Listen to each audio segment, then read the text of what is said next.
లోక్సభలో ప్రతిపక్ష నాయకుడు యువ నాయకులు డైనమిక్ లీడర్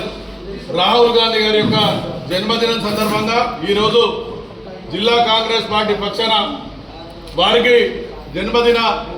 వేడుకలు చేసుకుంటూ ఈ భారతదేశానికి కుటుంబంలో ఆయన వచ్చినటువంటి కుటుంబంలో ఆ పరంపరలో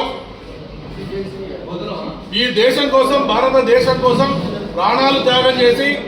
ఆస్తులను త్యాగం చేసి వ్యక్తిగతంగా కూడా ఎంతో త్యాగాలకి నిర్వచనమైనటువంటి కుటుంబం నుంచి వచ్చినటువంటి రాహుల్ గాంధీ గారు ఇలా 2 సార్లు కూడా వారికి ప్రధానమంత్రి పదవి వచ్చేటువంటి పరిస్థితుల్లో కూడా తృణప్రాయంగా ఆ పదవిని ఇంకా నేను నేర్చుకునేటువంటి విద్యార్థిని అయినటువంటి ఉద్దేశంతో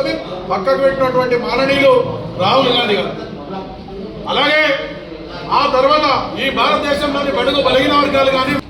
బలహీన వర్గాల కోసం ఈ భారతదేశంలో ఉన్నటువంటి మహిళల యొక్క సాధికార కోసం మైనారిటీల కోసం ఎంతో ఉద్యమాలు చేసి వారి కోసం ఎన్నో బృహత్తరమైనటువంటి పథకాలు తీసుకున్నటువంటి మాననీయులు రాహుల్ గాంధీ గారు. ఇలా పల్లెలలో జరుగుతున్నటువంటి గ్రామీణ జాతీయ ఉపాధి హామీ పథకం ఏదైతున్నదో వారి యొక్క మధ్య నుండి వచ్చినటువంటి కార్యక్రమం. ఈ విధంగా ఎన్నో కార్యక్రమాలు ఆ రోజు మన్మోహన్ సింగ్ గారు ప్రధానమంత్రిగా ఉన్నప్పుడు పార్లమెంట్లో ఏదైతే సభ్యునిగా వారి ఎన్నో ఆలోచనలు ప్రధానమంత్రికి చెప్పి వారి పథకాలను తీసుకొచ్చినటువంటి పరిస్థితిలో రాహుల్ గాంధీ గారు వెనుక నుండి నడిపించినటువంటి పరిస్థితి. అలాగే మొన్నటికి మొన్న ప్రతిపక్ష నాయకునిగా ఈ భారతదేశంలో జరుగుతున్నటువంటి మతపరమైనటువంటి కార్యక్రమాలు కానీ ఇతరత్ర వర్గ విభేదాలు ఈ విధంగా సృష్టించి బీజేపీ ప్రభుత్వం ఏదైతున్నదో ఇవాళ మొత్తం కంప్లీట్ గా ఒక మతపరమైనటువంటి విభజించి పాలించేటువంటి కార్యక్రమాన్ని తీసుకొచ్చి మనుషుల మధ్య విభేదాలు సృష్టించి ఇలా మొత్తం అధికారమే పరమావధిగా కార్యక్రమాలు చేస్తున్నటువంటి పరిస్థితిలో రాహుల్ గాంధీ గారు కన్యాకుమారి నుంచి కాశ్మీర్ దాకా భారత్ జోడో యాత్ర చేసి ఇవాళ మనుషుల యొక్క ప్రతి గ్రామంలో ఉన్నటువంటి ఈ భారతదేశంలో ఉన్నటువంటి పరిస్థితులను కానీ ఇక్కడ ఉన్నటువంటి అన్ని కూడా ఆకలింపు చేసుకొని ఇవాళ నఫరత్ చోడో ఇలా మొత్తం కంప్లీట్ నఫరత్ చోడో మీరు అందరూ మనం కలిసి ఉండాలనేటువంటి ఒక భావాన్ని తీసుకున్నటువంటి మాననీయులు రాహుల్ గాంధీ గారు. అలాగే ఇవాళ ఏదైతే జనగణలో కులగణ కావాలని చెప్పి ఒక డిమాండ్ తీసుకొచ్చి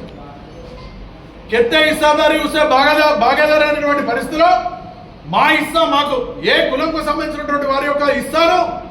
తప్పనిసరిగా వారి ప్రాతిపదికన ఇవ్వాలనేటువంటి ఒక కార్యక్రమం తీసుకొచ్చి పార్లమెంట్లో కులగణలో తప్పనిసరిగా జనగణలో కులగణ తప్పనిసరిగా చేయాలని డిమాండ్ చేస్తూ ఇలా బీజేపీ ప్రభుత్వాన్ని మెడలు వంచి ఇలా తెలంగాణలో కులగణన చేసిన తర్వాత తప్పని పరిస్థితిలో ఇలా పార్లమెంట్లో వాళ్ళు కూడా బీజేపీ కేంద్ర ప్రభుత్వం కూడా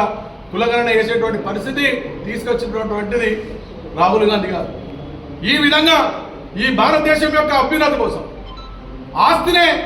వాళ్ళ కుటుంబ పరంగా మొట్టమొదటి ప్రధానమంత్రి నెహ్రూ గారు ప్రధానమంత్రి చేపట్టిన తర్వాత 98% వాళ్ళ ఆస్తులను భారతదేశానికి అంకితం చేసినటువంటి కుటుంబం నుంచి వచ్చినటువంటి వ్యక్తి ఇలా రాహుల్ గాంధీ గారు. ఎక్కడ కూడా స్వార్థం లేకుండా ప్రజల యొక్క క్షేమమే ప్రజల యొక్క అభివృద్ధి ధ్యేయంగా ఎన్నో కార్యక్రమాలు తీసుకున్నటువంటి రాహుల్ గాంధీ గారిని వారు ఇంకా ఆ భగవంతుడు శక్తినిచ్చి ఈ భారతదేశాన్ని పాలించేటువంటి ఆశీర్వాదం ఆ దేవదేవుడు ఆయన కలిగించాలని కోరుకుంటూ ఇంకా వారి యొక్క పరంపరలో వారి వెంట కాంగ్రెస్ పార్టీ సైనికుల వల్ల మేమందరం కూడా ఉండి వారి బాటలో మేము కూడా నడుస్తూ కాంగ్రెస్ పార్టీ అభ్యున్నతి కోసం ప్రజల యొక్క అభ్యున్నతి కోసం ఆ సేవలో భాగస్వామి